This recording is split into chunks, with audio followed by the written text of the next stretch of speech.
398, which was passed in 2010. Today we're considering whether CARE's proposed plan for the next 5 years meets the statutory requirements for the program as those requirements are set forth in AB 2398 and also in AB 1158, which was passed just last year. I'm going to make some introductory remarks and then pass it on to Fareed for the bulk of the presentation.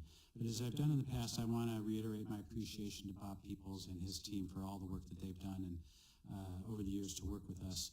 I also want to recognize the advisory committee, Rachel Palapoli, as chair of the committee, for the work that they've done to review the plan and provide comments, and we appreciate that quite a bit.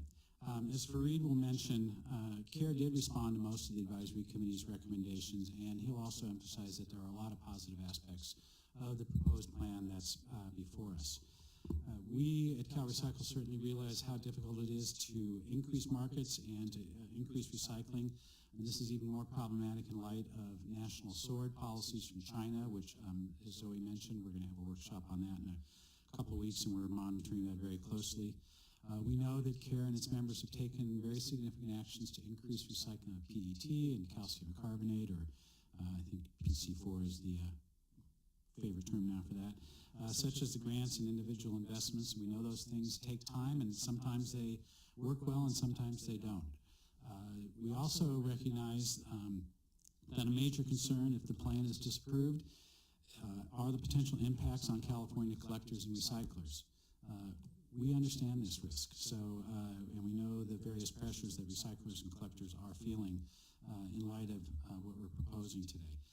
But at the same time, CalRecycle has to ensure that the plan complies with statute. I can't reiterate that enough. CARE's been running the program for over 7 years, and some of the same issues that we're discussing are things that we have suggested be dealt with in prior years. But given that and the direction that's provided by AB 1158, it's disappointing to be in the position we're in today with the recommendation that we have as staff. Simply stated, CARE's plan doesn't comply with two key aspects of the statute. One of these, the structuring of subsidies relative to recyclability, is new pursuant to AB 1158. The other primary finding is providing data that explains the rationale for where the assessment is set. And this is an issue that we've raised for 3 years with CARE, and it's also codified in AB 1158. So I'm going to turn to Fareed, who's going to summarize key findings and provide a recommendation to the director. After Fareed makes a presentation, then Mark DeBee is going to provide a short summary of the enforcement plan that the department has in place for this particular program. And then we'll provide time for stakeholders to provide comments. CARE's requested that it go last in that open process, and we're prepared to accommodate that. So I'm going to turn it now to Fareed. Good morning. Thank you for that introduction, Howard, and I'll go ahead and jump right into my presentation. I'd like to start by giving you some background on about the Corporate Stewardship Law. Assembly Bill 2398, the Product Stewardship for Corporate Law, was signed into law in 2010 and established the first mandatory corporate stewardship program in the U.S. Under the law, corporate manufacturers, either independently or via a stewardship organization like CARE, are responsible for designing and implementing the program detailed in an approved plan. CalRecycle is responsible for reviewing plans and annual reports to determine if they are compliant with the statutory requirements. AB 1158 made changes to the law and became effective January 1st of this year. Some of the key changes relevant to this item include established 24% recycling rate by January 1st, 2020, and the authority for CalRecycle to establish additional recycling rate goals after January 1st, 2020. Required a corporate stewardship organization to provide CalRecycle with all data necessary to evaluate the effectiveness of the program including cost of collection, processing, and recycling carpet, to determine if the amount of the assessment will be sufficient to achieve the statutory goal, and established an advisory committee to provide comments and recommendations to a carpet stewardship organization.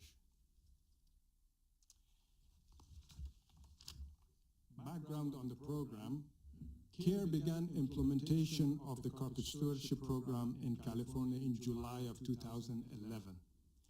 That's about 7 years ago, and has operated under several different plans in that time.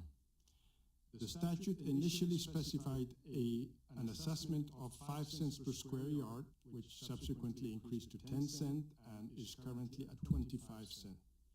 Under this plan, CARE is proposing to increase the assessment to 40 cents per square yard in January 2019.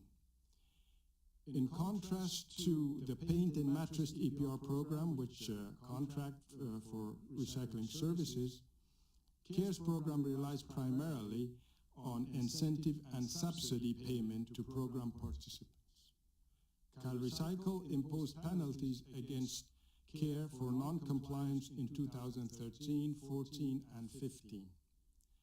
CARE's prior plan ended on December 31st, 2016, but Director Smithline allowed CARE to continue operating under that plan and the conditions specified in CalRecycle's update to the June 2017 Carpet Stewardship Program Enforcement Plan. Under this enforcement plan, CARE was required to submit a plan by March 16, 2018 to allow incorporation of the provisions of AB 1158. Under the current enforcement plan adopted by CalRecycle, there will not be enforcement action against retailers or wholesalers.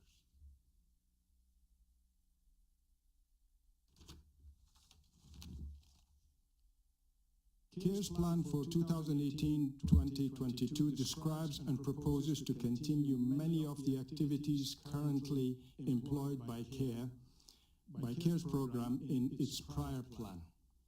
As required by AB 1158, CARE provided a draft of its plan to the advisory committee for review. The AC reviewed the draft plan and provided 21 recommended changes. CARE incorporated many of the AC's recommendations. Notable changes in the 2018 plan include increasing the assessment from 25 cents to 40 cents per square yard, effective January 1st, 2019, added new pilot subsidies for nylon 6, carpet tile collection, and commercial carpet processing, and discontinued calf and kiln subsidy as required by AB 1158. Although CARE's plan does include some improvement over its prior plan, staff reviewed and analyzed the goals and other elements contained in the plan for compliance with the requirements of the law and concluded that CARE did not sufficiently meet the statutory requirement necessary for plan approval. In the next few slides, I will go over our findings and analysis.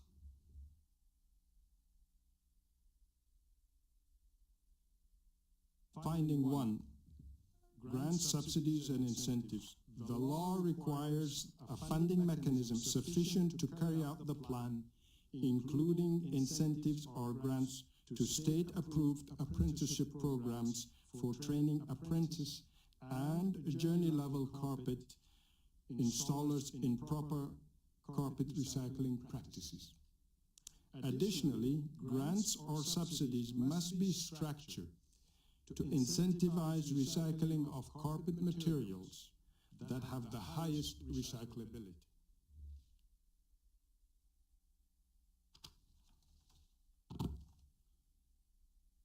Finding 1 continues. Staff concluded that CARE's plan does not fulfill the statutory requirement that any grants or subsidy be structured to incentivize the recycling of carpet material that have the highest recyclability.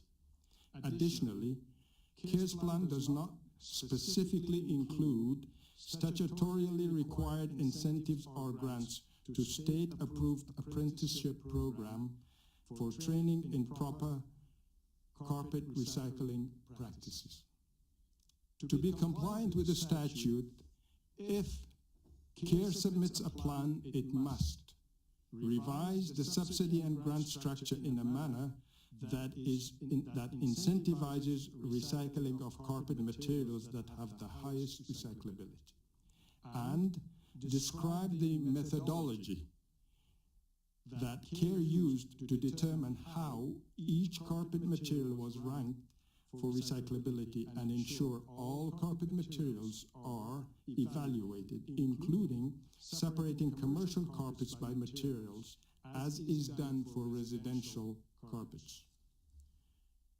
CARE must describe the process and frequency by which it will update the recyclability rankings and explain how the rankings will be used to structure grants and subsidies to incentivize recycling of carpet materials that have the highest recyclability.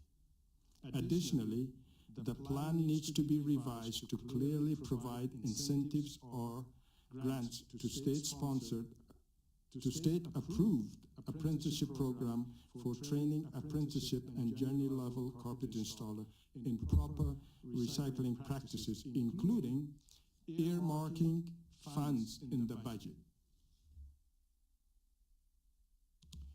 Finding 2, funding mechanism. In addition to the statutory references that I went over in regard to finding 1, statute requires that the amount of assessment be approved by the department as part of the plan. The assessment must be sufficient to meet but not exceed the anticipated cost of carrying out the plan. Additionally, carpet stewardship organizations are required to provide all data necessary for CalRecycle to evaluate the effectiveness of the program, which includes but is not limited to the cost of collection, processing, and recycling post-consumer carpet, and other data to determine whether the amount of assessment will be sufficient to achieve the goals of the law and plan.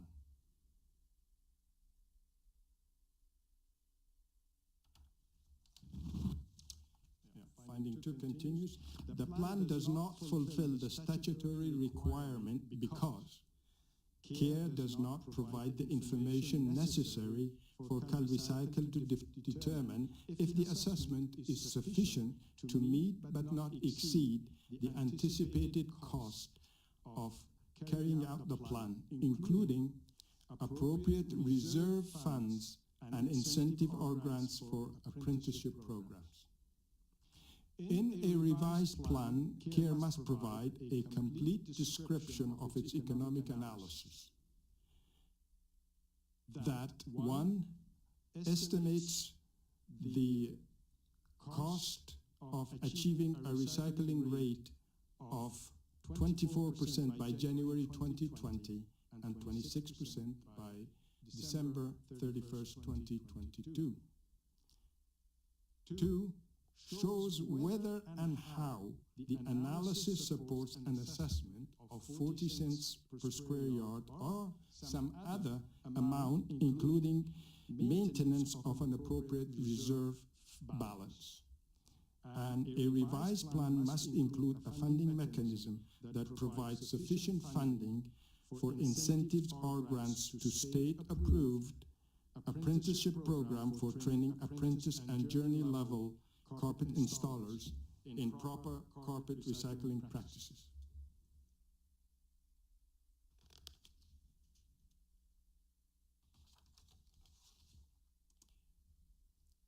Additional analysis. Staff reviewed the remainder of CARE's plan and evaluated it according to the requirement in statute and regulation.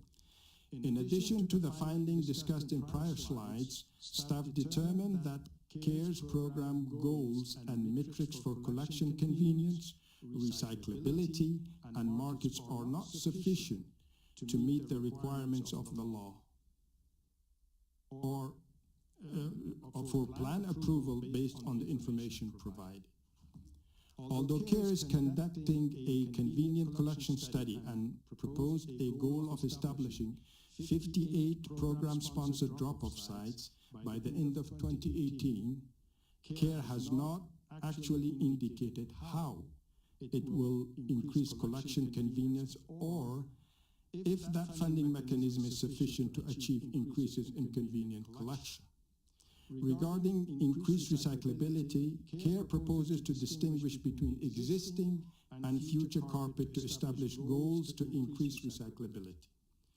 CARE plans to conduct a survey of carpet mills to identify industry efforts underway that it may use to propose metrics to increase recyclability of future carpets in 2019. In the plan, CARE has not actually indicated how it will increase the recyclability of carpet. For existing carpet, CARE should develop adequate safeguard to ensure that its yield goal is achieved by advances in processing and product development, rather than by a decline in the collection of hard-to-recycle carpet or preferential collection of carpet with the highest recyclability. Lastly, with regard to expanding and incentivizing markets, CARE proposes to increase the number of recycled carpet content products by 40% by December 31st, 2020. To measure progress towards this goal, CARE proposes to track increases in the number of products containing post-consumer carpet based on changes in the number of stock-keeping units. As discussed in the RFA, this methodology may be deficient because it is not correlated to how much post-consumer carpet is used to manufacture the products.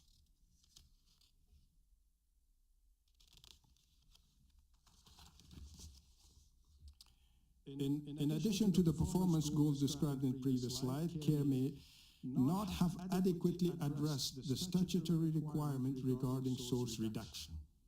Statute requires CARE to describe proposed measures that will enable the management of post-consumer carpet in a manner consistent with the waste management hierarchy, including but not limited to source reduction.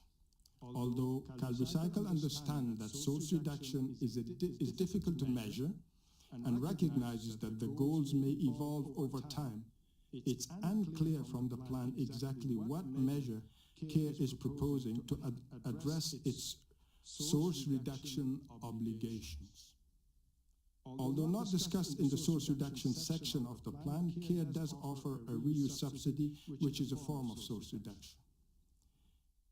If no changes are made to address these additional issues, even if finding 1 and 2 are adequately addressed, these items would at best lead to a conditional approval, as there is a lack of detail at this time. Options for the Director. Director Smithline will review the staff recommendations and decide whether to approve, disapprove, or conditionally approve the plan. Staff recommends disapproval of the plan based on determination that it does not meet the statutory requirements.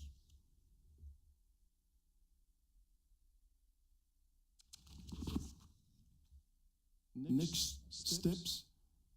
If the Director disapproves the plan, CARE will have 60 days to submit a revised plan to address the findings and analysis discussed in staff request for approval. During this time, per statute, CARE must provide the advisory committee 30 days to review the revised plan. CalRecycle staff intends to continue to work with CARE in monthly meetings or more frequently if CARE wishes, in order to provide assistance to CARE in revising the plan in order to meet the requirement of the statute and regulation. Additionally, other stewardship organizations or individual manufacturers or mills may submit the plan to CalRecycle at any time. I will now ask Mr. Mark DeBee to briefly go over CalRecycle's enforcement plan. Thank you. Thank you very much.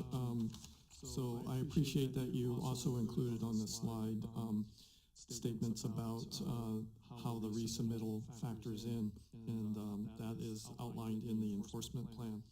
So just to be clear, if there is a plan approved, eventually no enforcement action will be taken, no penalties. However, if ultimately the plan is not approved, is disapproved, then CalRecycle intends to begin implementation of the enforcement plan. As you might recall, there was an initial enforcement plan and then it was amended. But step 2 is still in place. The dates have changed. So we would pick up the enforcement plan on step 2, which is on page 4 of the original plan, given the change in dates. Enforcement would be directed only to manufacturers. As indicated, we're not focused on other folks involved with the handling of carpet. The first part of the process will be for staff to develop a statement of facts, and we'll use the criteria that's in the enforcement plan to plan out how we'll develop those statement of facts.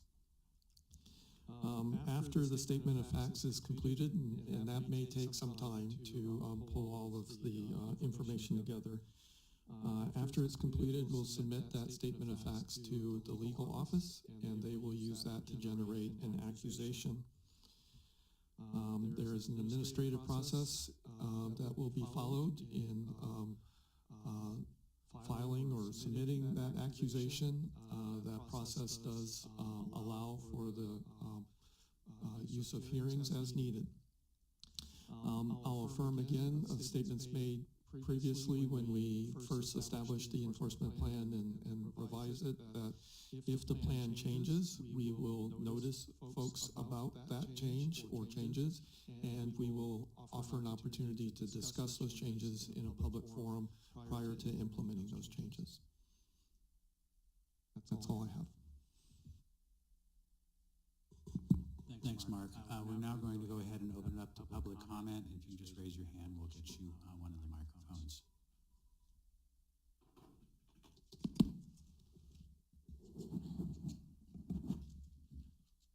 Can I just get a, before you start, Rachel, just a show of hands of how many people wish to make a comment? 15 or so, okay. A couple minutes per comment? Yeah, if we could keep it to 2. We'll start with the gentleman in the back corner there, I think. Thank you. Randy Pollock on behalf of the Carpet and Rug Institute, also known as CRI. Its members have attempted to work with CalRecycle to ensure the program is successful and balanced in its implementation, making meaningful progress in meeting carpet recycling goals at the lowest possible cost to California consumers. Despite our best efforts, this task has not been easy, and because of additional carpet recycling legislation passed last year, will become even more difficult in the future. The most impactful of these legislative changes is that CARE had to submit on March 16th a carpet stewardship plan that must achieve an almost 100% increase in the actual recycling rate for post-consumer carpet from 14% to 24% in less than 2 years. That forced action on CARE comes at a cost. The assessment fee for this program began at 5 cents and has grown to 25 cents per square yard over the last several years as CARE has worked to achieve the requirements of the law. Industry statistics show that for every 5 cents per square yard assessment fee applied, there has been an approximate 2% reduction in annual shipments to California. And in the last 2 years, we are seeing the rate of decline accelerate to 3 to 4% per year. This fact is in contrast to a relatively flat to upward trend for carpet sales nationally. To achieve the requirements of the new law, CARE has submitted a new carpet stewardship plan with a proposed increase in the assessment fee to 40 cents per square yard effective January 1st, 2019. As onerous as this increased fee will be, CRI believes that this plan is the best way to achieve the long-term goals for carpet stewardship in California. While CARE will report a 30% increase in the recycling rate in 2017, this is in contrast to the state's report that the overall recycling rate for all recycled products in California will fall again for the 3rd year in a row. However, as the carpet recycling rate continues to climb, but carpet sales fall, more funds could be required. The current plan as submitted takes these factors into consideration and is fully funded. However, any additional demands placed on the plan will certainly increase the assessment further. The CRI and its members support CARE for its balanced and reasonable implementation of this program. Specifically to the plan, finding 1 states CARE needs to determine highest recyclability. In the findings, staff stated, in general, materials with highest commodity values are more recyclable than materials with lower commodity values. The staff report uses the term, quote, in general, unquote, and provides no economic or analytical data to support this proposition to the carpet program. It also does not provide any detailed information or studies how it concludes that the manufacture of carpet cushions is somehow less economical than automotive parts or another commodity. The finding also does not take into consideration that the law requires grants or subsidies only to incentivize the recycling of post-consumer carpet. If materials are being recovered and there is a market, subsidies may not be required or may be limited. CRI participated in an advisory committee which spent many hours to discuss the term highest recyclability. There were many perspectives, and CARE has proceeded with a plan to provide the subsidies to which they currently believe is the most recyclable while conforming to other parts of the law. Mr. Pollock, I'm going to ask you if you could wrap up, please. I was just going to say is that this is a very large program, and even if we take a little bit extra time, Understood, I think it would be worth like 9 people who also want to comment, so I would Okay, I would just say that the advisory committee deliberations, there was a lot of discussion about it. There was a lot of discussion of how we should rate different factors, and that's going to continue on in the future. I also want to mention that it's very important that we have to take into consideration Section 42973A of the carpet law that states, the plan will not have the effect of reducing the level of diversion and recycling of post-consumer carpet that has been achieved pursuant to this chapter at the time the department reviews the plan. Prioritizing subsidies and grants for materials that make up only 6% of the marketplace with a 4% recovery rate would drive down the recycling rate, which would violate Section 42973 and keep CARE from achieving the 24% recycling rate for post-consumer carpet by January 1st, 2020. Quickly on the assessment part. CARE has, on the finding number 2 about the funding mechanism, CARE has increased the assessment from 5 cents to 40 cents in this plan. This is a 700% increase. We believe that CARE has provided extensive economic analysis to the department over the years, but we must remember that it's very hard to predict where things are going to be in the future. I just want to add a quote from Director Smithline from last week in a statement where he says about China's national sword policy also makes it difficult to predict markets and recycling efforts. Material flow is significantly disrupted, and the economics of recycling are unfavorable for many recycling commodities, challenging what recycling means in California. It appears that predictability is something that CalRecycle is also unable to do with certainty. CARE should be treated the same way. Finally, we just, in conclusion, we believe that this plan is appropriate. We believe it should go forward so that we can continue on with increasing the carpet recycling in California. Thank you. Very good. Thanks, Mr. Pollock. Well, I think maybe we should hear the comments in general, and then maybe we can respond. Clearly, there's recyclability, the assessment fee, but maybe we hear other folks and then respond at once. Yes, ma'am. I just want to pass, if I can. I would like to go right before Bob, just as the chair to the advisory committee. I just kind of want to hear what people have to say. Tina, right in the back.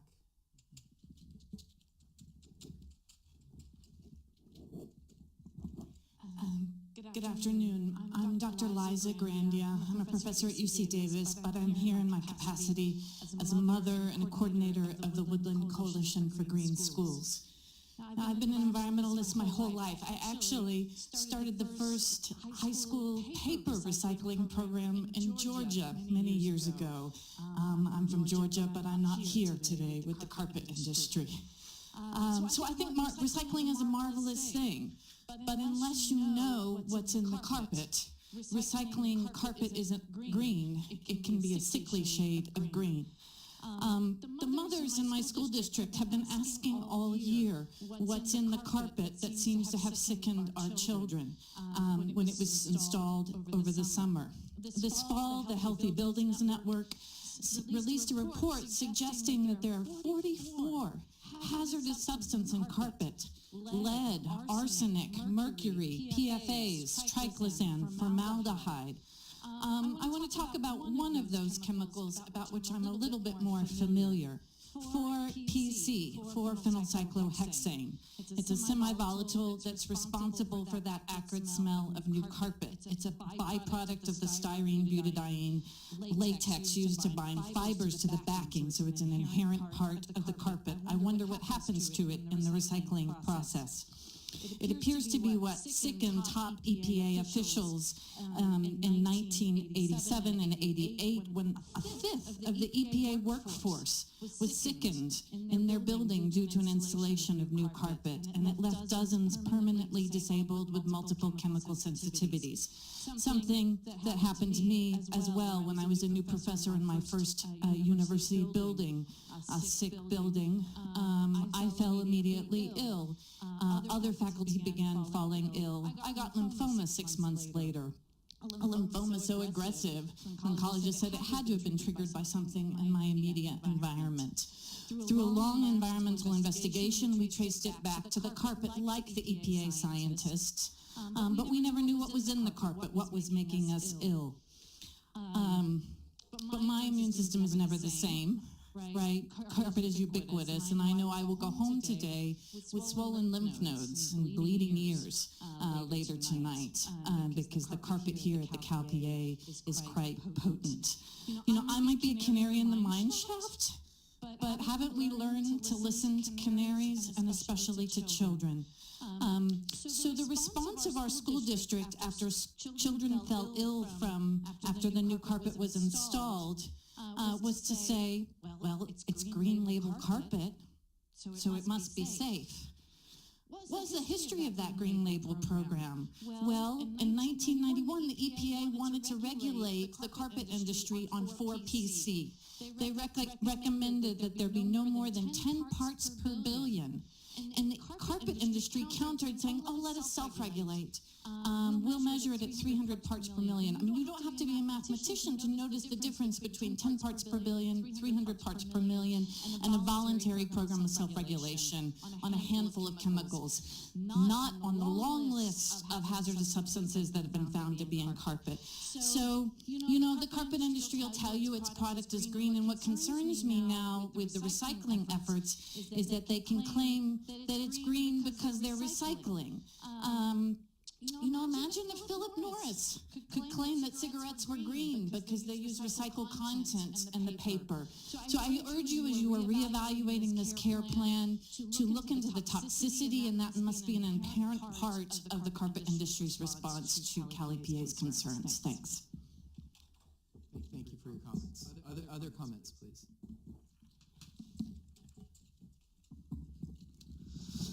Hello, thank you. My name is Thomas Helm. I'm from a small nonprofit in Modesto in Stanislaus County. We work with a lot of groups throughout the San Joaquin Valley on air quality issues. In Stanislaus County, we kind of have a unique convergence of air quality and recycling issues due to the fact that we have the only trash incinerator, waste-to-energy, quote-unquote, facility outside of the Los Angeles area. So as a group, we advocate and try to motivate the municipalities to not send anything. Our preference is that nothing that is recyclable, compostable, reusable gets burned at the trash incinerator locally.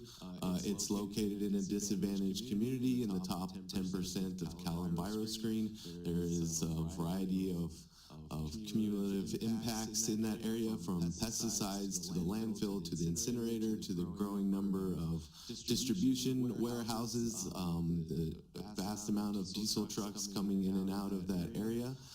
So we have been advocating for carpet recycling in Stanislaus County. Currently, there are no places that recycle carpet in the county, although the county has 3 places listed on their website. I personally called all 3 of them. None of them actually actually recycle the carpet. They say that they'll dispose of it, but wouldn't say, they said it wouldn't be recycled, but that they would dispose of it. I'm assuming that means the landfill or the trash incinerator there.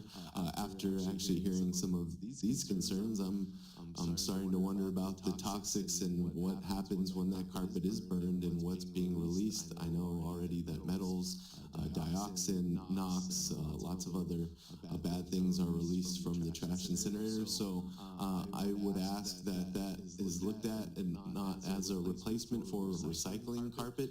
I know I've been told that it's a very small amount that happens to it, but my concern is with those communities that live near that facility. Even if it's just a small amount of the overall carpet, it's still being burned right next to where they live, and themselves and their children have to breathe in those pollutants. As you know, if you're Latino, which these communities make up, your children have 40% higher chance of having asthma or respiratory problems. I know that a few months back I sent, I believe it was about 250 letters from members of Stanislaus County advocating for not only a carpet recycling facility in the county, but also to not allow the carpet to, if it's recyclable material, to be burned at the trash incinerator. And I'd just like to say that since then I got 125 more letters right here that we'll be sending in. Our goal was to get up to 500, so hopefully we can do that very soon.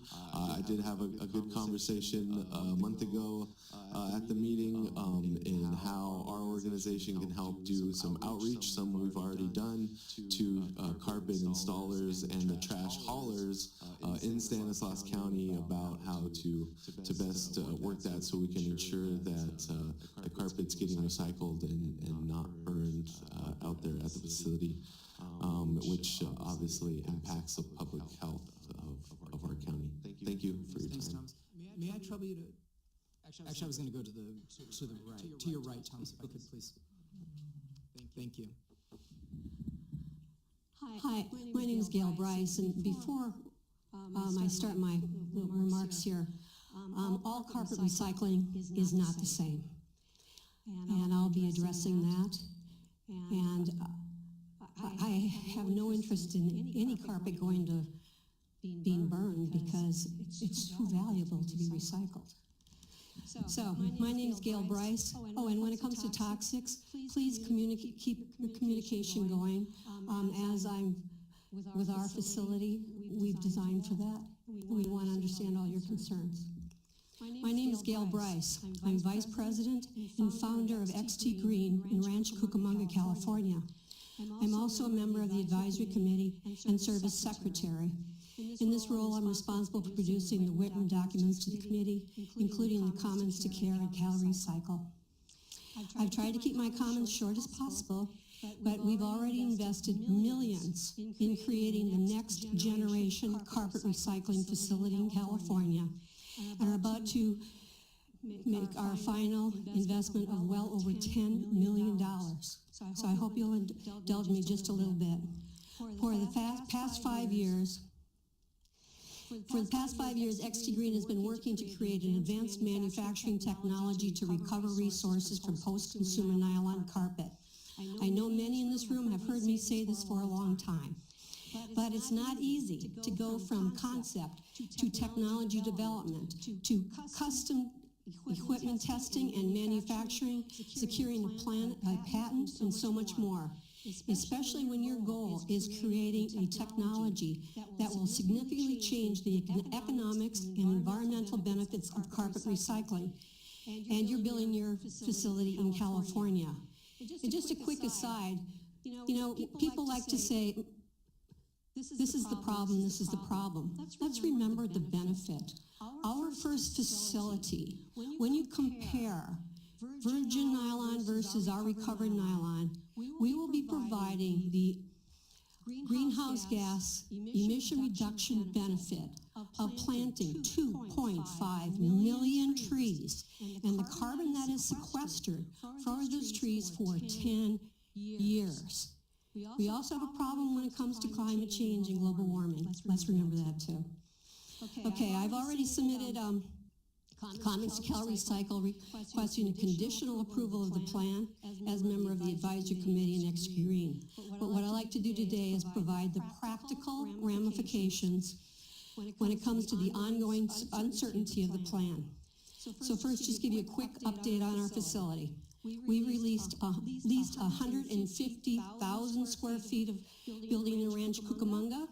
With that, we had to put down $1 million security deposit when it comes to managing the material in that building correctly. After a year of engineering and negotiating, because we process material underwater and recycle over 90% of our material, we had to get California Edison bring us two new transformers. It's not an easy thing to do.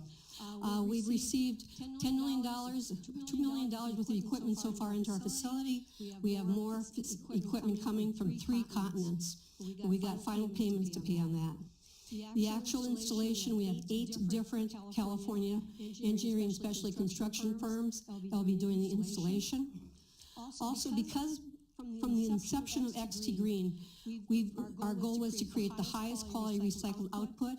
I've already sold out all my nylon that I can produce from this facility and all the polypropylene, and I'm in discussions with manufacturers that would use the PC4 in an environmentally sound way to protect public health. We're also going to be accepting commercial broadloom, which other people had considered in the past, low recyclability. Bring it on, we'll take it all. So that's all great, so why don't we just do this? Especially because our facility will have the capacity to produce 22% of the 24% goal by 2020. And the drains on the stewardship plan will be very low because we have nylon 6.6 and a little nylon 6.2. But we do need the subsidies. Also, when it comes to the grant, we applied for one of the grants.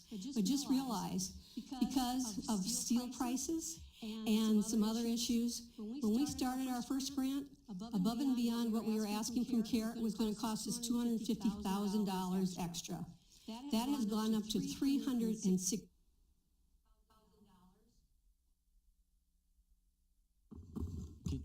Thank you. Okay, I'm wrapping up. So with this, the grants keeps on costing us more. Now, I understand that there's issues with the plan meeting some of the requirements of AB 1158. Especially in regards to recyclability. We discussed this at length in our advisory committee meeting, and we came to the conclusion that to have any chance of reaching the 24%, that we had to continue to pay the higher subsidies and the lower value content. I continue to support the advisory committee. Just a second. I continue to support the conditional approval requested by the advisory committee, but this is not possible.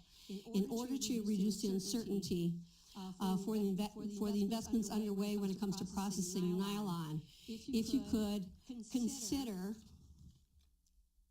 a conditional approval for at least the grant funding and to support the facilities that are going to process nylon because of the high recyclability of the nylon. So that's what I'm asking for, is if you could at least have the grant program for the nylon facilities. Aquafil has a nylon facility. Between our 2 facilities, we can take care of every single stitch of nylon in the state.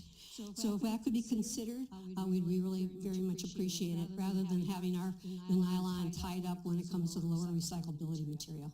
Very good. Gail, may I trouble you to pass that microphone to your left? Right there. Thank you. Thank you. Hi, I'm Miriam Gordon. On behalf of the Global Alliance for Incinerator Alternatives and Changing Markets and Clean Water Action, I'm here to support the disapproval of the plan. The plan fails to address the statutory mandate to increase recyclability. It's not geared towards changing carpet design, which is part of the definition as clarified by Assemblymember Chu. It does not reduce toxics and non-recyclable components. and it does not use differential assessments to incentivize design for recycling. The CARE plan also is inconsistent with the statutory description of the integrated waste management hierarchy. The plan describes through a graphic and its text CAF, kiln, and waste to energy as being a higher form of disposal than landfill. Despite the fact that in the statutory description of integrated waste management, these disposal methods are all on equal footing at the bottom of the integrated waste management hierarchy. We need a plan that's consistent with state law, which means demonstrating a reduction in the disposal methods that are at the bottom of the waste management hierarchy. The plan has inadequate goals and performance measures for collection convenience. One collection facility per county by the end of 2018 is still inadequate, as it always has been. And in the 8 identified underserved counties, customers have been paying since 2010 or 11 paying for recycling without receiving the benefit of recycling drop-off locations, as Tom indicated, is going on in Stanislaus County. And finally, as the Advisory Council stated, the plan should provide more support for collectors, sorters, and processors via subsidy guarantees and payout increases to ensure the long-term investment in carpet recycling infrastructure. So for all these reasons, the plan as proposed fails to meet statutory requirements and should be disapproved. Thank you. Thank you, Ms. Gordon. Thank you. My name is Tim Vanderheiden, CEO and owner of Safe Path Products, Vandoor Industries, Inc. in Chico, California. We've successfully produced and marketed recycled tire-derived products for 23 years. We have successfully worked with CARE since July 2015. In those 3 years, we have designed, developed, and produced multiple products using recycled waste carpet. It was only through the assistance and the guidance through CARE that these products were created. Recently, we purchased a new 25,000 square foot facility on 2.5 acres in Northern California, which we created at a cost of $1.2 million. It was in the anticipation of CARE continuing under the modified plan, the acceptance of this plan, that we would have this facility for production. We anticipated diverting 3.5 million pounds of PC next year and 7.5 million pounds of PC the following year, with substantial growth following. We know you have the ability to find your way through these few and minor objections offered by staff regarding this plan. Consequences of not adopting this plan will probably result in our discontinuing of this program. Today, CARE, the most successful recycled carpet recycle program in the United States, is on the verge of being disbanded. This does not make any practical sense. The fallout and the public outcry will be your legacy. We have faith that this board can find its way through the regulatory jungle for approval of this plan. As an industry, we will never realize the inertia, the support, or energy that exists today, created by CARE, solving waste carpet and landfill diversion problems. We urge this board to at least prove this plan on a conditional basis. Let's have a shared legacy of success with CARE program, not one of failure that resulted in lost jobs and revenue, guaranteeing us not meeting the 24% in 2020. Let's move forward with success that proves that California, agencies, and industry can work together for a better California. Thank you. Thank you, Mr. Vanderheiden. Next speaker, please. I'm going to stay seated, if that's okay. My name is Wes Nelson. I'm the Sales and Marketing Manager for Green Waste Carpet Recycling based in San Jose, California. Just a quick excerpt from a comment letter that we submitted back in April. And this is the current California Carpet Stewardship Program's collector sorter infrastructure of CLEAR, Green Waste Carpet Recycling, and Los Angeles Fiber would like to show our support and endorse the recently submitted CARE 5-year plan. Although there is rarely any plan that would please 100% of the varied stakeholders throughout California, we feel the depth in which CARE has addressed the waste carpet issues in California has been impressive. Not only have they met and in some cases exceeded the new mandates within AB 1158, but they have also responded positively with a very high percentage of the recent recommendations by the newly established Carpet Advisory Committee, which I have the pleasure of being on. As California collector sorters with integrity and better business practices who have survived the many challenges of the industry over the past few years, it is very clear that the general outline of this 5-year plan has already stimulated further interest from processors and manufacturers such as Tim to my right to expand and or initiate post-consumer carpet processing on the West Coast and more importantly in California. Due to CARE grants, new product development, increased subsidies and incentives, and increased convenient collection sites currently boosting the main mission of increasing diversion of PCC from our valuable California landfills, we ask that CalRecycle approve the 5-year plan, or at least conditionally approve the plan. We are concerned that if the plan is not passed, it could unfortunately bring an abrupt halt, that is, to all of the gains made and possibly erode the confidence and current and prospective post-consumer carpet processing collection businesses. Also wanted to make a quick bullet note on the side on the 2 findings in the statutes. There was a lot of emphasis put on incentives, grants, and training for apprenticeship programs and California-approved journeyman programs. As I succinctly brought up during our advisory committee meetings, the unions for the apprenticeship and journeyman level carpet installer programs are mainly commercial carpet. Currently, the only commercial carpet that's recyclable is carpet tile. So my personal opinion would be once commercial broadloom carpet is recyclable, which is something XT Green is working on, then I could see investing into those programs. Currently, they do mainly just commercial. So the residential carpet, these apprenticeship programs and journeymen have absolutely nothing to do with. So I think that would be something moving forward that we should consider. And one last thing is on the CARE 2017 statistics show that California represented 41% nationally of the post-consumer carpeting materials shipped for processing in the entire United States. So out of the entire nation, we represented 41% of the post-consumer carpet that was sent to processing. It's the only region in the country that increased, while other regions, including the Southeast, dropped dramatically, which is where most of the domestic post-consumer processes are located. Thank you. Thank you, Mr. Nelson. We're going to come up to gentleman right here in the second row. Microphone's coming to you, sir. Oh. Yes, good morning. My name is Franco Rossi. I'm with Aquafil. And as we are a carpet fiber manufacturer, but we are very much involved with also the recycling of material which is manufactured using our fibers. So we have started an operation in Arizona not long ago to recycle carpet, deconstruct carpet, mainly 906 carpet. And I just signed a lease Friday here in Woodland for a new facility which we hope to inaugurate before the end of the year to recycle carpet, and mostly it will be based on recycling of a nylon 6-based material. So we belong to the carpet recycling industry in California, I would say, at this point. A good title. And what we have heard, and I can confirm, the carpet collection or recycling industry in California is still very fragile. So the infrastructure has grown a little, but as you have heard many of our colleagues saying, they're all relying on the subsidies, on the grant, of incentive.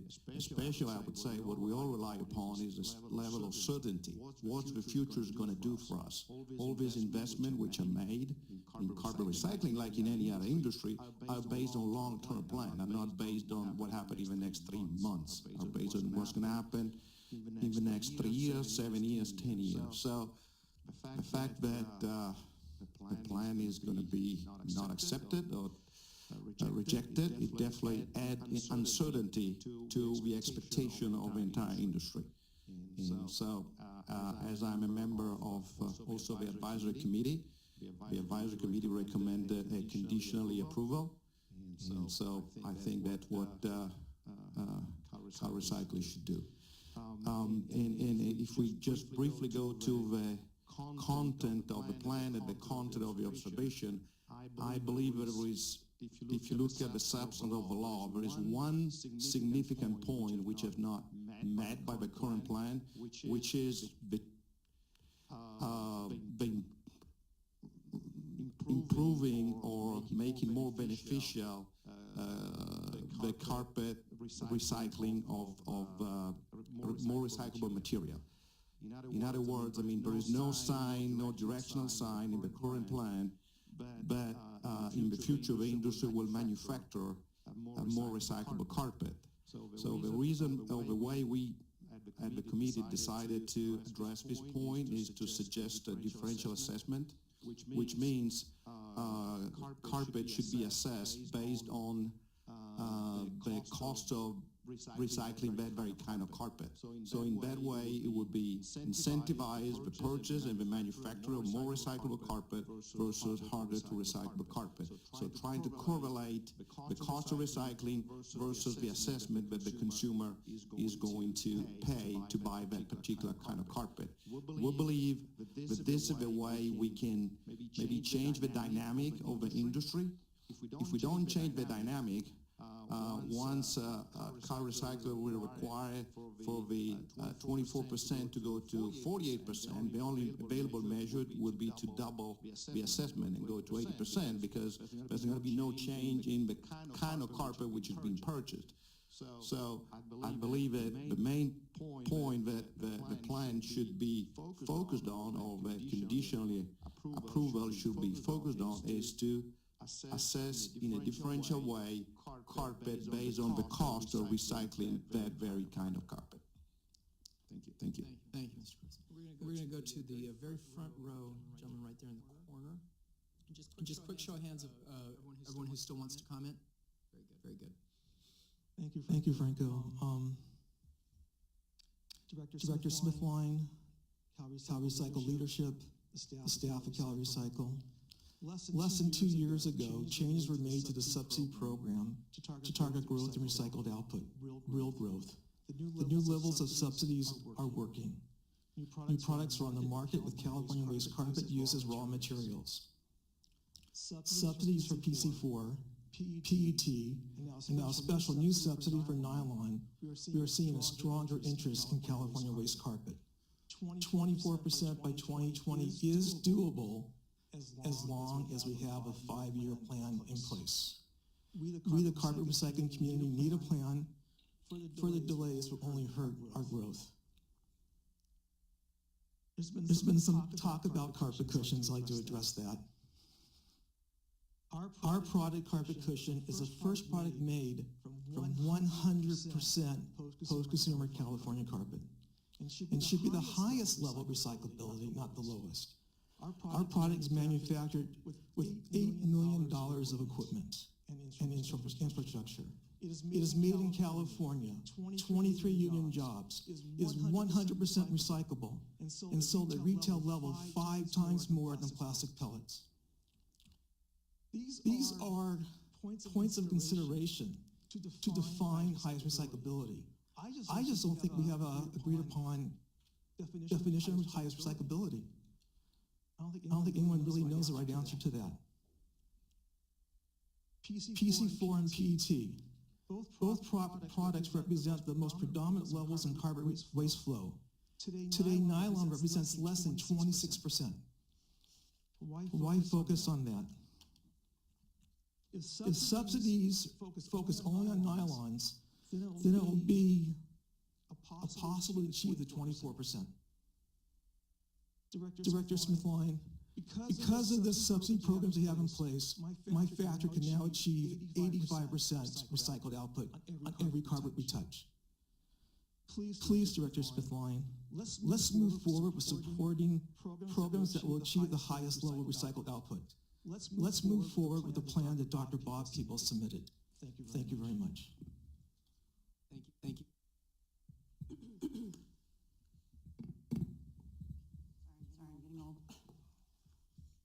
Good afternoon. I'm Hattie Sanborn. I'm the director of the National Stewardship Action Council, and we were the sponsor of AB 1158. And since 2010, when the original bill passed, the Product Stewardship Council and then NSAC in 2015, we've all supported CARE and wanted this to be successful. That's all we've ever hoped for.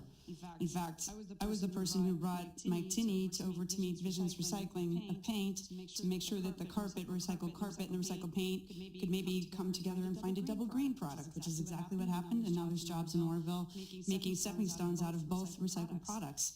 We've always supported this program, and we just want it to work. But unfortunately, again, CARE has submitted a plan that doesn't even meet the statutory requirements. They've got lawyers, they can read the law, and they know what the law says. And they knew that they submitted a plan that did not meet the law. That is not our fault, and we're sorry that this is the position everybody is in, but it is the position we're all in. So the blatant disregard of the law and the California stakeholders who are on the advisory committee leaves CalRecycle, as you've said, with no choice but to disapprove the plan. And I do want to say to Mr. Pollack's comment about the 24% recycling rate, when we were talking about the bill language and what recycling rate to put in the bill, I said a much higher number. And my lobbyist said, no, use their number. They're still going to fight it. And I thought that's crazy. And that's exactly what's happened. 24% was in their plan by 2020. And now they're arguing as though that was the crazy number. So this is just politics at its worst. In addition, we believe that CARE has demonstrated it is not a good steward of California fee money. An example is that we just saw this, and this was kind of shocking to all of us, that they had given a $375,000 grant to Ming Enterprises in Carson. We found out after the auction had happened, they had gone bankrupt. They had sold the equipment that was paid for, I assume, with California fee payer money at pennies on the dollar. And it resulted in 3.4 million pounds of carpet that we thought was getting recycled to be landfilled. If that isn't egregious, I don't know what is. And this is after we had a failure of a business called the Carpet Collectors in Sacramento, who left 2 acres stocked 2 stories tall and left Sacramento County with $1 million bill to clean it up. So we were told this is all going to be fixed, they're going to have an audit program, they're going to be more careful, and nothing happened. Except recyclers picking up really good equipment, very cheap, paid for by California fee payers. So CARE, in our opinion, has lost the trust of the stakeholders and the people of California to design and implement this program. That's very unfortunate. That is not what we wanted at all. And we're sorry, but we do have to support the staff recommendation to disapprove the plan. Thank you. Thanks for your comments, Heidi. Tina, we're going to bring it over to this gentleman here in the second row right in the middle. Bob Lilly, Refiber. I have been working to recycle carpet for about 6 years. We recycle any kind of fiber. We are fiber agnostic, so nylon 6, PET, it doesn't matter to us. For the sake of the lady in the back, we did do tests as required by the Regional Water Quality Control Board on our post-treated carpet. They gave us a list of 40 different substances to test for. Using EPA methods, we didn't have anything. We had no positives on that test. On heavy metals, there has been carpet that we have brought in that has heavy metals in it. That's generally reflective of the level of metals in the soil where the carpet was. The levels that we have seen are less than the background levels of the soil, but for something like lead, they can detect that to a very low level.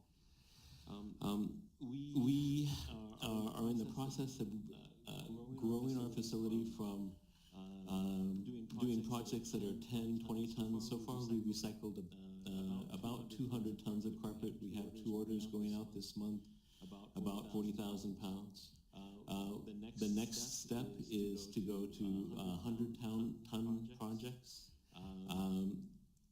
Receiving grants and knowing that there is money, the subsidy money on the other end is very important to us because that is part of an ongoing business plan and ongoing commitments.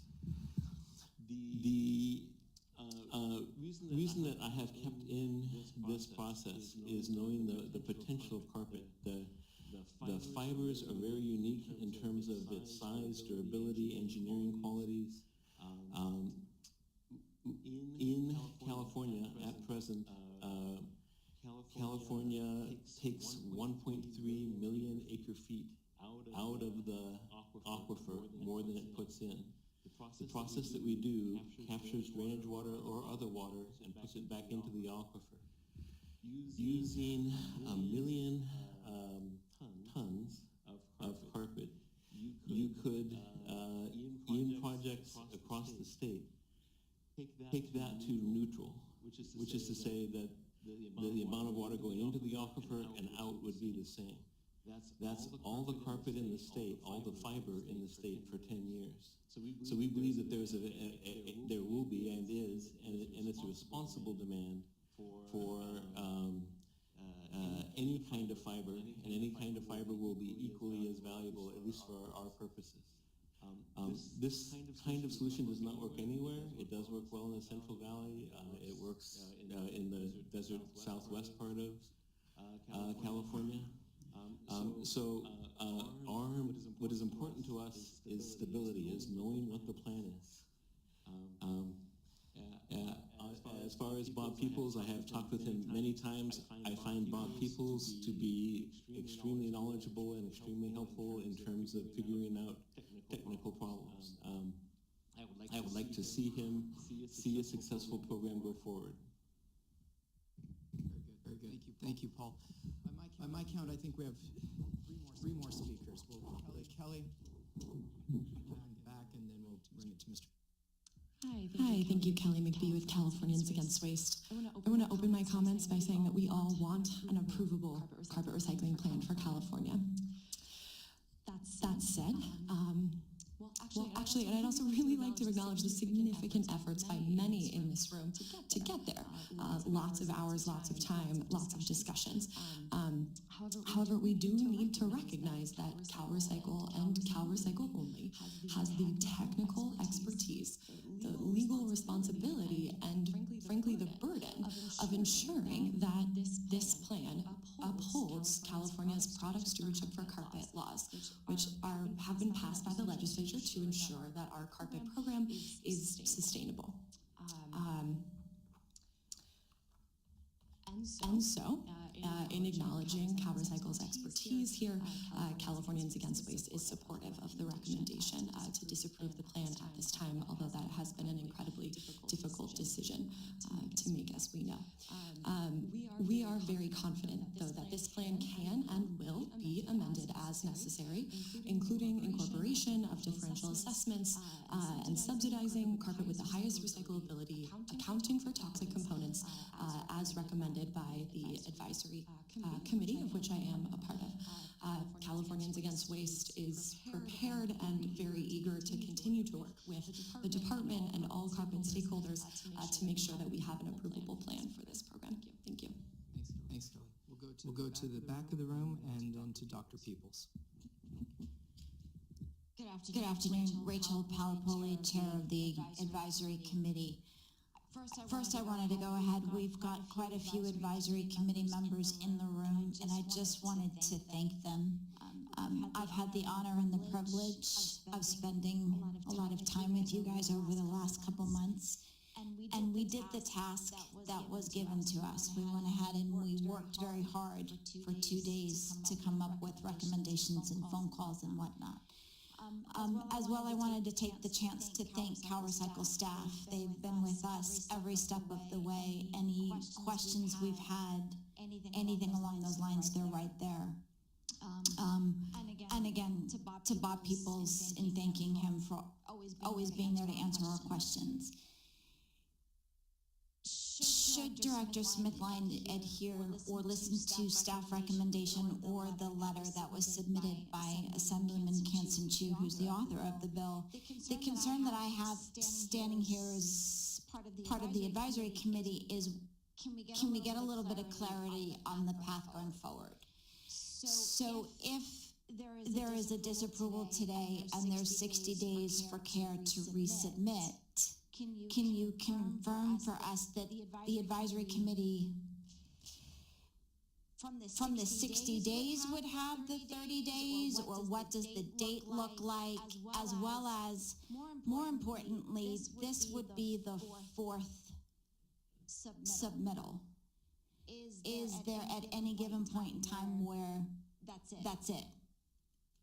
So the law does not restrict the number of plans that can be submitted by any organization.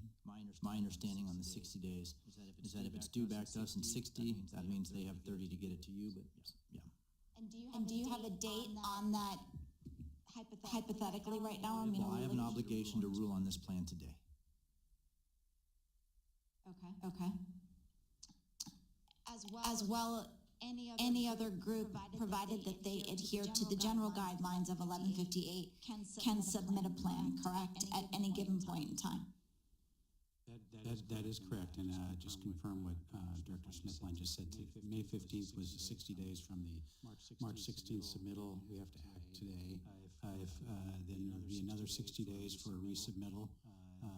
Anyone else can submit something during that time. They'll have to adhere to the 30-day working period with the advisory committee. That's a tight time frame for everyone. So there'll have to be some accommodation and some way of working those things out in order to meet that 60-day resubmittal deadline. Pardon me. So this is all per the statute, is it not? Yeah. This is the statutory requirement. Okay.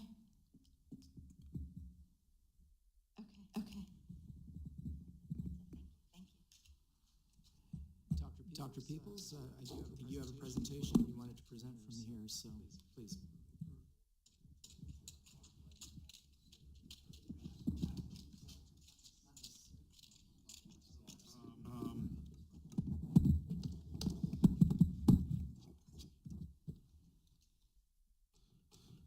So first of all, I want to acknowledge and thank all the individuals that took the time to investigate the plan, participate in our advisory council activities and such.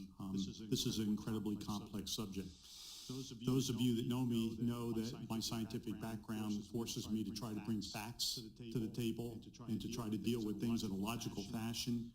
I can't stand up here as a scientist and not respond to one or two things that I heard that are factually incorrect, misleading, and provides misguided judgment. The first is the EPA story from way back decades ago. The big news at the time was that problem was created by carpet was installed in a new facility, which was not a building built by the government, but was a condominium acquired by the government to house their expanding EPA staff. Many months after the problem was deciphered, it was admitted that the problem had nothing to do with the carpet or the installation. It was totally related to the air handling system. A little bit analogous to Legionnaire's disease, if anybody knows what that is. We've had similar stories like this around the creation of autism tied to the thimerosal stabilizer used in vaccines, which was proven to be false by the author of the articles, who later admitted he fabricated the whole thing. Those details rarely make it into the public. So the last one I would like to correct is the quotation of the figure of the grant given to Carpet Solutions. The number was incorrect. And as far as the bankruptcy, we have no knowledge of a bankruptcy being filed by Carpet Solutions. I tried multiple times to contact them unsuccessfully. If anybody's got a better plan to reach out and get accurate information, I'm all ears. So let me turn to my remarks. First of all, I've already thanked everyone. I want to acknowledge all the stakeholders that have been involved in this project. I also want to acknowledge CalRecycle leadership and staff, because you guys have been incredibly collaborative in terms of trying to talk through all this. It is a very complex situation. We did work hard to engage all the stakeholders, from the California Council that we started to the new advisory committee, and to solicit and evaluate the input and the feedback with over 400 ideas that were generated. We've been diligently working to find a balance to meet all expectations of the stakeholders. Many of them are divergent, and some are actually self-serving. So given the extensive effort and positive progress over the past 10 quarters, which I'm going to share with you in a minute, CARE's disappointed to see CalRecycle staff is recommending plan disapproval, and we respectfully urge CalRecycle to reconsider based on some of the impacts that this will have on the recycling community here in California. So before I address the comments in the RFA, I just want to share a bit of information. First of all, this is a blow-up of a slide that you've seen many times. It looks at the recycling rate since the low point of Q3 2015, and I want to point out that since that low point, we completed the year 2017 at 14% recycling rate. That's a 100% increase from the low point. Yes, it's way below where we thought we would be in Q3 of 2015, but market conditions resulted in that outcome. So 100% increase over the last 10 quarters, and I want to point out year over year, 16 to 17, the recycling rate is up 27%. In the official report you'll receive from CARE, when we do the Q1 review, you'll find that we had a 14.5% recycling rate in Q1. The months of April and May are looking like they're coming in very strong. So I would say that we are on an upward and positive trend, a steady upward and positive trend. The second thing I would like to point out is that, as I mentioned, we finished 2017 at 14%. We have a goal of 24% by January 1st, 2020. No one in CARE ever disputed that target. It was in our earlier versions of the plan. We stick to that target. Yes, there was a difference of the timing of that target. When we said 24% by 2020, we meant the end of the year.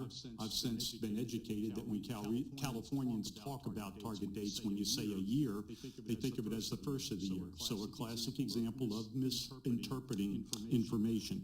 But nonetheless, we're committed to hit that target. I would say that at this point in time, based on what I see happening in the first quarter, what I see happening in the first 2 months of the second quarter, and knowing personally, individually, every recycler that's involved in handling post-consumer carpet, we will probably hit 20% by the end of this year, which will be another dramatic lift in the program. It goes to the point that Mr. Greitzer made is the program is working. We've gained the traction necessary. The investments have been and are being made to deliver increasing recycled output. I will also add that I am confident at this point in time that we will meet or we will exceed the 24% target based on my intimate knowledge of whatever recycler is planning to do. Can I guarantee it? No, I don't have a crystal ball, and I have no idea what's going to happen in other parts of the world. And if something goes wrong with the economy, well, we can't. We just have to respond to that. But right now, I tell you with a high degree of confidence that we're going to meet or exceed that target. On the what I've called the shifting sands that we deal with every day, and it's not unique to CARE's operation. We've all heard about California National Sword Program. China just announced this last week that they are suspending all imports of material into the country until June 4th. Not only did it get tough when they reduced the specifications, but now it's been completely shut down. This has and continues to create turmoil in the global recycling world, both in the United States and in Europe. Even though we don't send very much post-consumer carpet outside the United States, the consequences of all that extra plastic staying in the United States gives us an imbalance in supply and demand, and prices have collapsed across the whole group of commodities, not just plastics. Cardboard, paper are in the same boat, and there's some charts in the Wall Street Journal article from this weekend if you're interested. I put a few quotes up there. I'm not going to read them, but Director Smithline, you issued a letter updating some of the folks in California about the implications of the National Sword for the state's recycling programs, and I feel like we're all kind of in the same boat trying to row against these same currents. This slide is not meant to be a negative, but it's meant to represent facts. I've shown what the recycling rate in the state has done for the last 2 years. I've tried to talk to some of the folks in the organization that are responsible for producing this report, and I've been given reasonable guidance that the rate is actually going to go down again in 2017. So I point that out. I point that out in the context of that chart I showed first. Is while things are tough in the state and you're struggling to figure out how to turn that curve back up, CARE has gotten around to the point of turning that curve back up, and we're making some really good progress. So let me turn to the RFA and kind of conclude with some comments and a final slide, and that is that it's my understanding from reading the RFA and listening to the comments today that there's three fundamental areas with some details around highest recyclability, the installer, incentives and grants, and the economic analysis that justifies the budget detail and the assessment, sort of coupled. I don't have another slide on this one, just verbal. And the justification of the assessment based on how does one calculate the subsidies that are paid. So CARE believes that we have no fatal flaws in the plan we've submitted. Again, one can argue it is not perfect, but there's an old saying that says, let's not let perfect get in the way of good enough. To be sure, there are legitimate differences in opinion, and we hope and believe that CalRecycle has the capacity to interpret and choose a productive and collaborative path forward. CARE is ready, willing, and able to continue that intense dialogue around these pretty complicated issues that we're dealing with. That said, the concept of highest recycling, which underpins several of the aspects of this plan, is, in our opinion, deeply flawed and a very complex subject. Unfortunately, CalRecycle chose not to undergo rulemaking to help define the highest recyclability question. So CARE, in its best efforts, took a stab at starting the conversation about what does highest recyclability mean. I think it's clear from those that sit around the advisory committee table and for the CalRecycle staff that was there, when we asked the committee to tell us how will you rate these components in highest recyclability, 14 people around the table, 12 of them could not do it. They didn't turn back the sheet that we gave as an exercise to help continue that dialogue, which just speaks to the complexity, which means we've got to go back and continue this stakeholder dialogue. If we extend the current kind of example of highest recyclability that CalRecycle put in the RFA, where you compared PET versus nylon 6.6, we would, in fact, change our grant program and change our subsidy programs to fund nylon 6.6 as the highest recyclable material and lower the funding or cease the funding for subsidies and grants for PET and nylon 6, which would, in an extreme, collapse completely the recycling program in the state because there are no non-subsidized markets for the two highest commodities. Those two polymers represent 80% of all the polymer that's sold in the state in the form of carpet face fiber. So it is complicated. It is not simple. The plan contains many goals and requirements, each of which CARE considers critical and important. However, one goal is particularly important, and that needs primary attention. That's reaching our 24% goal by 2020. This plan will get us there. I shared with the data where we're headed. If we fail to approve this plan today, I believe the ambiguity this throws into the marketplace calls into question our potential to come close to hitting 24%. You heard from the recyclers, and I think they articulated clearly that the degree of ambiguity in the business world creates that kind of challenge going forward. CARE also acknowledges our statutory requirement to manage all polymer types, and this requirement was considered carefully in the manner in which we incentivized for highest recyclability. If you think about a concept of half-life, and I know that's a technical term, but basically if something has a half-life of 10 years, in the scientific community it takes about 5 half-lives for that to be reduced to the point where it's no longer a factor in the marketplace. Depending on who you talk to, carpet has a half-life at the low end of 2 years in an apartment complex, and on the high end 25 or 30 years in a residence. So let's just use 10 years as an average. 5 years of life cycle means it'll take 50 years to deplete the current stock of carpet in the current inventory. Said another way, we have to deal with all of these polymers that don't have good outlets in the market for a couple decades. If we strip away the ability to subsidize those low valuable materials today, they're all going to the landfill because there will be no way to move them in the marketplace. It's that difficult of a challenge that we're facing. One way to handle this concept is CARE can make future adjustments to the subsidies and grant programs to fully comply with the statute and feel that we tried to articulate that in the plan that we submitted. Maybe I, as the crafter of the language, didn't do it in a way that was compelling or clear, but we're willing to have that conversation. We just don't know what the answer is to highest recyclability. So we need to continue the stakeholder dialogue to try to reach that.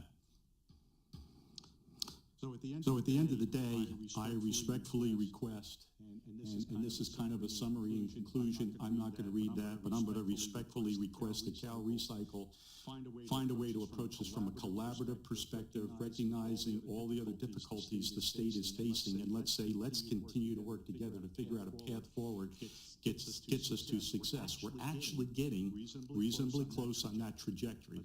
Let's not throw a monkey wrench into the works at this point in time. Thanks for the opportunity to make the comments.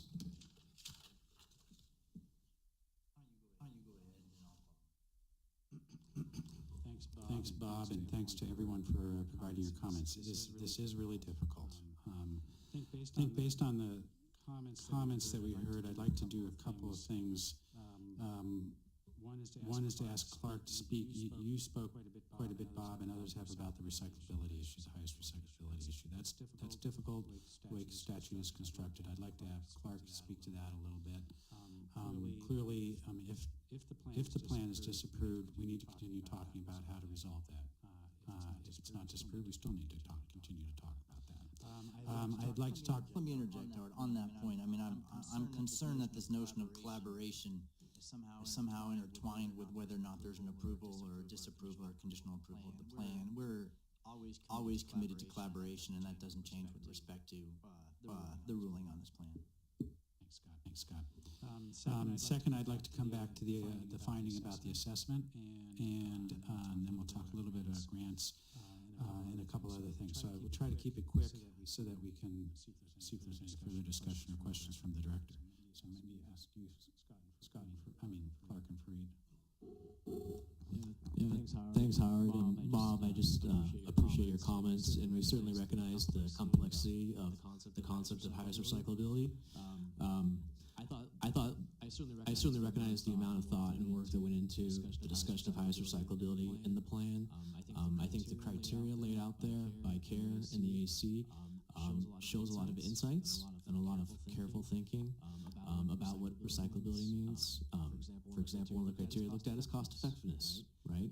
And carpet materials are assigned rankings based on how CARE determined the particular carpet material met that cost effectiveness standard. Some examples are in there for different carpet materials, PET, nylon 6/6, other fiber types as well. One of the things that we noted in the staff report recommendation to Scott, to Director Smithline, is a need for additional information on those recyclability rankings. A description of how the actual score, whether it's a -10, -5, meaning that materials negatively impacts that criteria, or a +10, meaning it has a positive impact on recyclability for that criteria, were arrived at. And so there's a need for additional clarification to make sure there is that common understanding, to make sure that it's a transparent process that those rankings are arrived at and agreed upon. And so that's really one of the key components for highest recyclability, is to further the work that's been done there to make sure it's clear how those rankings are arrived at, how they're assigned, and then how they're updated over time to deal with changing market conditions and the innovations in recycling that's discussed within the plan. And I would add to that certainly we are willing to discuss how to meet the requirements of the statute, given the concerns that you raised about if a high subsidy goes to one particular material and it distorts some of the other subsidies. We certainly are willing to continue talking about that. With respect to grants, as you know, we have not approved the issuance of grants even back last year because there was not an approved plan. So I just want to note that the information that you showed, Bob, that there's an increasing trend is happening without the presence of those grants. So I'm not sure that the argument for having grants going today as opposed to waiting for a resubmitted plan is compelling to me, that it's a matter of an emergency situation. I understand the subsidies and incentive payments, are continued, and that's something that people are concerned with. That's just a perspective on that. On the assessment finding, unless I didn't hear correctly, I don't think you spoke to that. This is one where, again, CARES proposed a subsidy of 40 cents. That's something that has gone up historically. That's been based on basically on experience, empirical information, and trying to set something and use that to provide increasing subsidies for the various material types with the hope that that's going to have a positive impact. It looks like it has. But we don't know what the full cost of recycling, collecting, transporting, and recycling for those various material types is. What kind of subsidy levels are needed for those material types in order to get the pounds moved, to get to the 24%, and then based on that, is 40 cents appropriate, or is 37 cents or 45 cents appropriate? The statute requires that there be data provided to justify what the assessment level is set at. And I think that carries into another aspect of, if you set 40 cents, and you and I have talked about the subsidy levels, if there are justifications for the subsidy levels based on your economic models, we need to see those justifications. Contrary to what Mr. Pollack said, we have not been provided that kind of information. We've seen one showing of the model and not had anything provided to us in writing. We need to see what does the model say in different scenarios that if we're going to move enough to get 24%, it's going to cost this much, and that translates into whatever the range of assessment values is. If the assessment is higher than what CARE thinks is reasonable, we can have that discussion, but we at least need to know what is the underpinning for where that assessment level is set.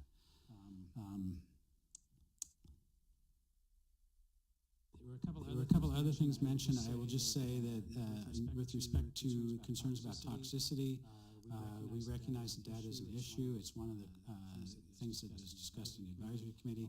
I'll also just say that we don't have a lot of purview in statute for CalRecycle to address that. It's something that is being taken up by our sister agencies, DTSC and OEHA, in a variety of forums, and we're happy to connect folks to those endeavors if you wish. A couple other things.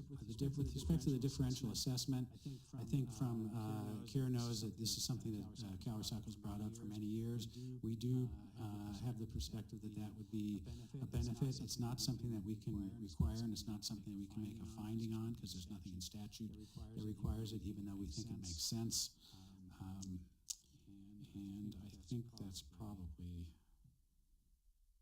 I think we addressed Rachel's questions. I know you had a lot more, Rachel, but I hope we can continue to talk about those. I think I'll stop there and see if you have any questions, Scott. Actually, I don't think I have any more questions. I think you've addressed my questions about the comments that have been made and been raised. I've got pages of notes. I'm really not sure what to prioritize in some comments here, but I think there's really a single line of inquiry for me throughout this, and it really has nothing to do with what is practical. It has nothing to do. It certainly has nothing to do with legacy, personal or professional. It has nothing to do with. I said there's a single line of inquiry here for me, and it has nothing to do with what's practical. The statute does not provide an opportunity for me to make a balancing in whether or not to approve a plan. It's actually quite clear. I'll review the plan to determine whether it complies with section 42972, and we all know that's a pretty long section. Has a lot of specific requirements in it. A lot of the conversation that we've had today are about some of those specific requirements in the plan. We have highlighted for you what we think are the three primary areas of concern. Some of them seem minor enough that I have no idea why they're not in the plan. Some I understand are more complicated. Staff have acknowledged that there's been an effort to address those, but it may just fall short of what we need. Particularly, I think I'm referring to the recyclability and the nexus to the incentive payments and grants. I guess my primary issue of concern is that we've been having this conversation for a number of years now, and I think before 1158 was enacted and signed into law. We impressed upon you the importance of the ability to understand how you're making your determinations to set incentives in particular and how to set the fee. And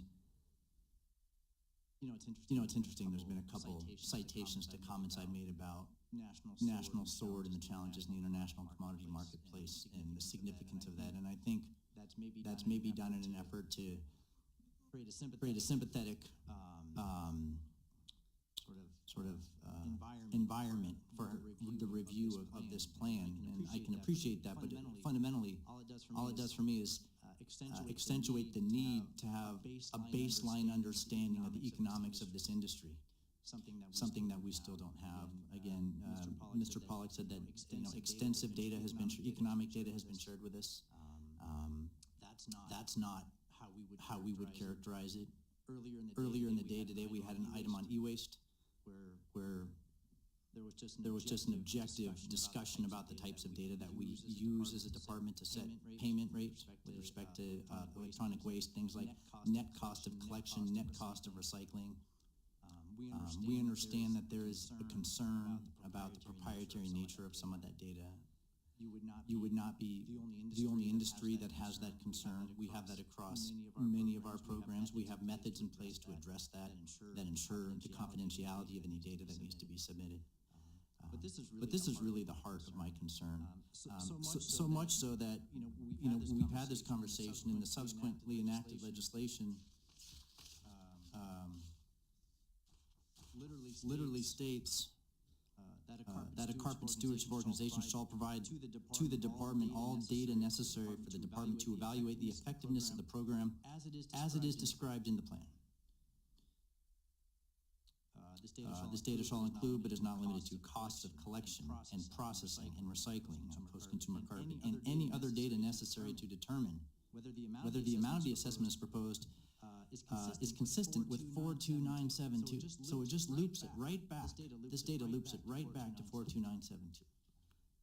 There's got to be a way that we can have this conversation. There's no way around it. We have to go through this. We have to have this conversation because we cannot approve a plan. We cannot say that it's going to meet 24% based on your intimate knowledge, as you put it, of the recycling marketplace. I don't question your intimate knowledge, but it's not something I can base an approval on. So I think I'll pause there. I think that's really my primary concern. I do intend to disapprove this plan. I do intend to work collaboratively with you. I think we can try and refine, define, narrow down what it is we think we would need to see. But I do think we've made it clear for year over year the type of data that we need to have a conversation about. So I think with that, I'll see anyone else up here have any comments? Okay. Is that our final item? Okay. So with that, we'll close the monthly public meeting. Thank you.